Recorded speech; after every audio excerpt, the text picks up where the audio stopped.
ನಮಸ್ತೆ ಕರ್ನಾಟಕ, ನಾನು ನಿಮ್ಮ Divya. Welcome to my channel.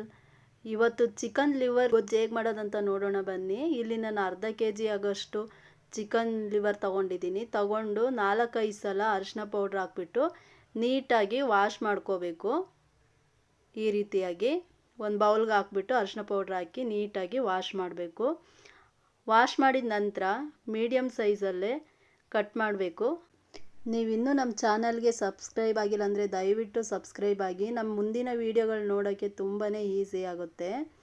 ಈ ರೀತಿ ಲಿವರ್ ಗೊಜ್ಜು ಮಾಡಿಕೊಂಡು ಅಕ್ಕಿ ರೊಟ್ಟಿ ಜೊತೆ ತಿಂತಾ ಇದ್ದರೆ ಅದ್ರ ಟೇಸ್ಟೇ ಬೇರೆ, ತುಂಬಾ ಚೆನ್ನಾಗಿರುತ್ತೆ. ನೀವು ಬೇಕಿದ್ರೆ ಈ ರೀತಿ ಗೊಜ್ಜು ಮಾಡಿಕೊಂಡು ರೊಟ್ಟಿ ಜೊತೆ ಒಂದು ಸಲ ತಿಂದು ನೋಡಿ, ತುಂಬಾ ಇಷ್ಟಪಡ್ತೀರಾ. ಅದು ಮಾಡಿಬಿಟ್ಟು ತಿಂದುಬಿಟ್ಟು ಹೇಗಿತ್ತು ಅನ್ನೋದನ್ನು ಕೂಡ ಕಮೆಂಟ್ ಮೂಲಕ ನನಗೆ ತಿಳಿಸಿ, ತುಂಬಾ ಚೆನ್ನಾಗಿರುತ್ತೆ. ಬನ್ನಿ ಇವಾಗ ಲಿವರ್ ಗೊಜ್ಜು ಹೇಗೆ ಮಾಡೋದಂತ ನೋಡೋಣ. ಆಲ್ರೆಡಿ ಪಾತ್ರೆ ನಾನು ಕಾಯಕ್ಕೆ ಇಟ್ಟಿದ್ದೀನಿ. ಅದಕ್ಕೆ ಈರುಳ್ಳಿ ಹಾಕ್ಕೊಂಡು ರೆಡ್ಡಿಶ್ ಬ್ರೌನ್ ಆಗೋ ತನಕ ಚೆನ್ನಾಗಿ ಫ್ರೈ ಮಾಡ್ಕೋಬೇಕು ಈರುಳ್ಳಿನ. ಇದು ತಿನ್ನೋಕ್ಕೆ ಪರೋಟ ಜೊತೆನೂ ತುಂಬಾ ಚೆನ್ನಾಗಿರುತ್ತೆ. ನೀವು ಪರೋಟ ಜೊತೆನೂ ಬೇಕಿದ್ರೆ ಟ್ರೈ ಮಾಡ್ಬೋದು, ತುಂಬ ಚೆನ್ನಾಗಿರುತ್ತೆ. ಈರುಳ್ಳಿನ ಬ್ರೌನ್ ಕಲರ್ ಆಗೋ ತನಕ ಫ್ರೈ ಮಾಡಿಕೊಂಡು ಇವಾಗ ಲಿವರ್ನ ಆ್ಯಡ್ ಮಾಡ್ಕೋಬೇಕು. ಆ್ಯಡ್ ಮಾಡಿಕೊಂಡು ಚೆನ್ನಾಗಿ ತಿರುಗಿಸ್ಕೋಬೇಕು. ಒಂದು 5 ನಿಮಿಷ ಹಾಗೆ ತಿರುಗಿಸ್ಕೋಬೇಕು. ತಿರುಗಿಸ್ಕೊಂಡಾದಮೇಲೆ ರುಚಿಗೆ ತಕ್ಕಷ್ಟು ಉಪ್ಪು ಹಾಕಬೇಕು.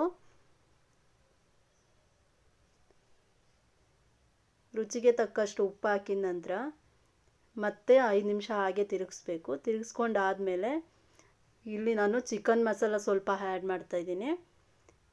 ಚಿಕನ್ ಮಸಾಲ ಮತ್ತು ರುಬ್ಬಿಟ್ಟಿರೋ ಮಸಾಲನೂ ಕೂಡ ಸ್ವಲ್ಪ ಹಾಕ್ತಾಯಿದ್ದೀನಿ. ತುಂಬ ಮಸಾಲನೂ ಹಾಕ್ತಾಯಿಲ್ಲ, ಸ್ವಲ್ಪ ಹಾಕ್ತಾಯಿದ್ದೀನಿ.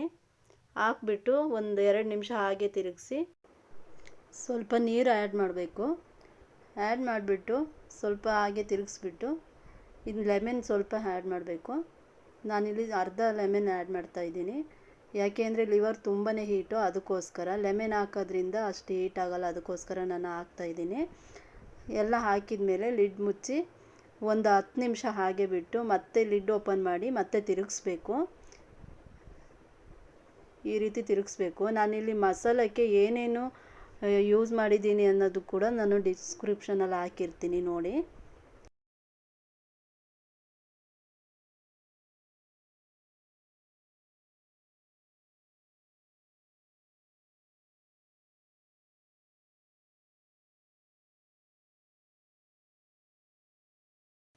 ಲಿಡ್ ಮುಚ್ಚಿಬಿಟ್ಟು 10ರಿಂದ 15 ನಿಮಿಷ ಹಾಗೆ ಬಿಡಬೇಕು.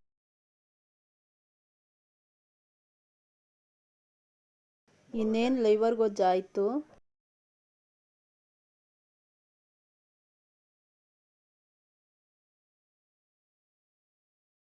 ನಾನಿಲ್ಲಿ ಇವತ್ತು ರೊಟ್ಟಿ ಮಾಡಿಲ್ಲ, ಅನ್ನದ ಜೊತೆನೇ ನಾನು ತಿಂತಾಯಿದ್ದೀನಿ.